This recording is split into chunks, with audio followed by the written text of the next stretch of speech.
Love, Listen, Talk, Repeat podcast. I'm Wendy Capewell, your relationship specialist, and this podcast is all about things relating and affecting relationships. I'll be interviewing guests who are experts in their profession, learning more about what they do and how they help others. In some episodes, I'll be sharing some insights and tips of my own. So settle back and enjoy. Recovering from a broken heart. Wow. It really is painful.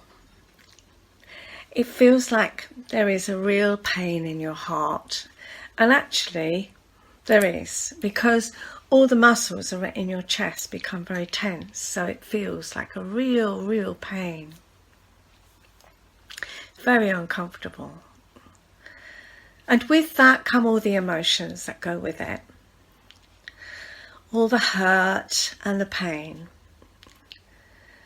And my first thought about this is, I'm going to give you 5 tips on how to manage this.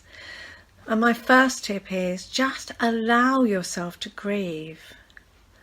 This is a huge loss. Whether you ended it or they ended it, whether you decided between you to end it, it's still a huge loss. And just trying to move on and ignore it doesn't work. So allow yourself to grieve. Allow yourself to spend that time in noticing that loss. And if you need a good cry, then have a good cry. If you need a duvet day, have a duvet day. Because you need that time to be able to heal. There's the loss of the person that you fell in love with. There's the loss of the relationship and all that went with it. All the plans and dreams and aspirations that you had towards it. Maybe you planned to do some things together and you can't do those anymore. There's the loss of all the friends and all the people that were around you that were related to that relationship that you may not have anymore. And there's the loss of just the whole situation. The loss of not just the person, but that feeling of being in love. Because it is a wonderful feeling. So take your time. But beware that you don't wallow in it and that you become so immersed in it that you play the victim. My second tip is stop living in the past. Don't contact that person because that will just prolong it. Sometimes people feel that we can just try if we go backwards and forwards.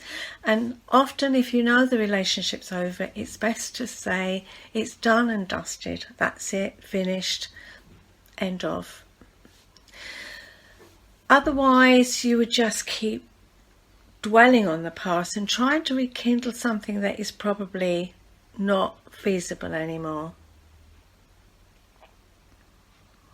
It's not working. If you fell out and you weren't really in love and it wasn't a good relationship, you can't bring it back. My next tip is don't play the blame game. If you blame yourself for all of it, then you become just depressed and miserable and you stop noticing all your good points.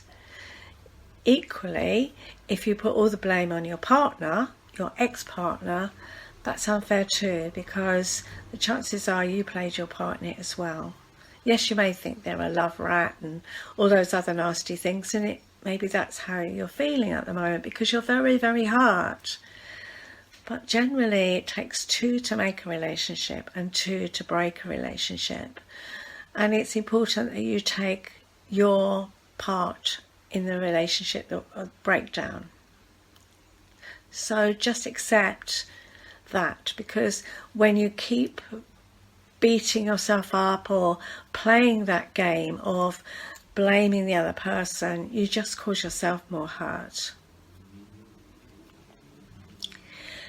By all means, distract yourself. Go out with your friends, have fun, do things that are nice, that make you feel good about yourself. Because that's important. If you stay at home and do nothing and don't go out, it will just add to your misery.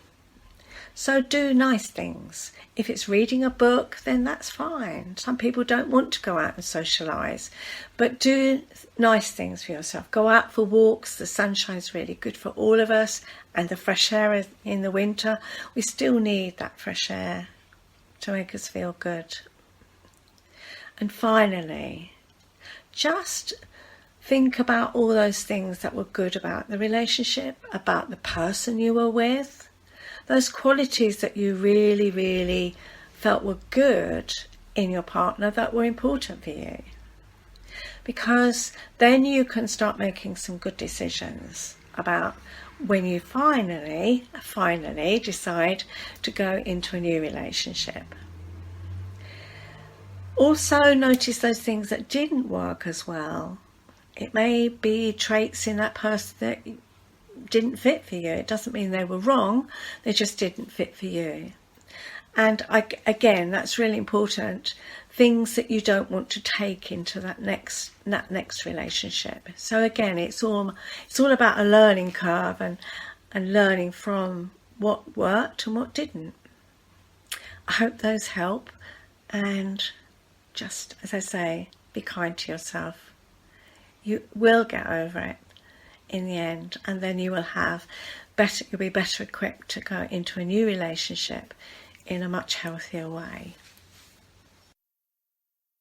So you can find all the information about this show in the show notes, and you can find lots more on my website www.yourrelationshipspecialist.co.uk, including the link to my podcasts, and you can also sign up on my newsletter, which has lots more tips and offers. So until next time, bye for now.